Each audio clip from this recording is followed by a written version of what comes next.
नमस्कार. आता प्रिया ही इथे रविराज किल्लेदारच्या घरी आलेली असते आणि तेव्हा सुमनने इडली बनवलेली असते.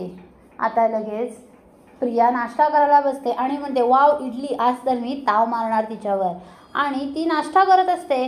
तेवढ्यात लगेच प्रतिमासुद्धा तिथे म्हणते, खा खा, तुला आवडतात ना इडली, मग खा, पोट भरून खा. पण तन्वी, मला एक गोष्ट सांग, तू अर्जुनने तुला चौकशीसाठी बोलवलं होतं, तू गेली का नाहीस गं? अगं, तो विचारेल त्या प्रश्नांची फक्त तुला उत्तरं द्यायची होती. तेव्हा आता लगेच प्रियाला प्रतिमाचा राग येतो. ती मनात म्हणते, या मंद बुद्धीच्या बाईला काय करायचं आहे, गप्प बसायचं ना, नको तिथे नाक खुपसत असते. प्रिया म्हणते, आई अगं, तुला नाही माहीत आहे त्याच्या मागे काय राजकारण आहे ते, त्यामुळे ना तू बोलू नकोस. आता लगेच प्रिया ही मस्तपैकी इडली चटणी नाश्ता करत असते आणि तिचा फोन तिथे टेबलवर, डायनिंग टेबलवर असतो आणि फोनच्या बाजूलाच प्रतिमा बसलेली असते. आणि आता महिपत प्रियाला फोन करतो. आता प्रियाच्या फोनवर महिपतचं नाव बघून प्रतिमाला मोठा धक्काच बसतो. ती नाव वाचते, महिपत. महिपत कोण आहे? कुठेतरी हे नाव ऐकलेलं वाटतंय मी. कोण आहे महिपत, असा प्रतिमा विचार करत असते. आता प्रिया ही पटकन फोन घेते आणि प्रतिमाला बाय करून तिथून निघून जाते. आता प्रतिमा विचार करत असते, कुठे ऐकलंय मी नाव महिपत आणि कोण आहे हा महिपत? आणि प्रतिमा आठवण्याचा प्रयत्न करते आणि तिला आठवतं की याच माणसाने ज्याने माझा चेहरा जाळला त्याचंच नाव महिपत आहे. मग तो महिपत प्रियाला का फोन करत असेल? तन्वीचा आणि त्याचा काय संबंध असेल? तन्वी त्याच्यासाठी काम करत असेल का? त्यांची एक टीम असेल का? असा विचार प्रतिमा करत असते. तेवढा तिथे रविराज येतो. रविराज म्हणतो, प्रतिमा कसला एवढा गहन विचार करतेस? तेव्हा लगेच प्रतिमा रविराजला सांगते, अहो आत्ता तन्वी आली होती, नाश्ता करत होती. नाश्ता करता करता तिच्या फोनवर एक फोन आला. मी बघितलं तर त्यावर नाव महिपत असं होतं. महिपत हा तन्वीला फोन का करू शकतो?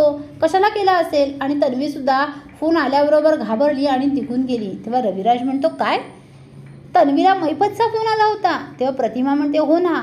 आता महिपत आणि तन्वीचा काय संबंध आहे, असं रविराज म्हणतो. प्रतिमा म्हणते, मलासुद्धा तेच समजत नाही. रविराज म्हणतो, काहीतरी गडबड नक्की आहे.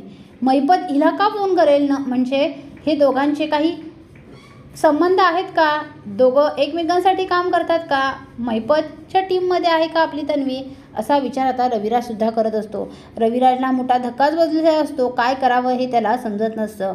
आता रविराज लगेच तन्वीलाच फोन लावतो आणि विचारतो, तन्वी, जेव्हा तू सकाळी आली होतीस, इथे नाश्ता करत होतीस, तेव्हा तुझ्या फोनवर महिपतचा फोन आला होता ना?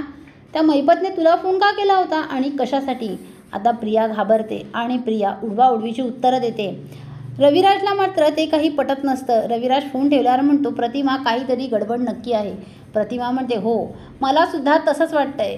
आणि तुम्हाला माहीत आहे का, तो महिपत सकाळी सुभेदारांच्या घरातसुद्धा गेला होता. आता तिथे महिपतला बघून सगळे सुभेदार त्याच्यावर चिडले, मात्र प्रिया आपली चिडली नाही.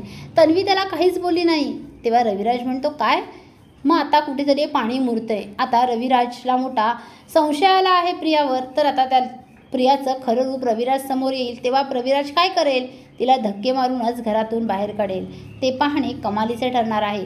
असेच मालिकांचे नवनवीन अपडेट पाहण्यासाठी व्हिडिओला लाईक आणि चॅनलला सबस्क्राईब करायला विसरू नका. थँक्यू.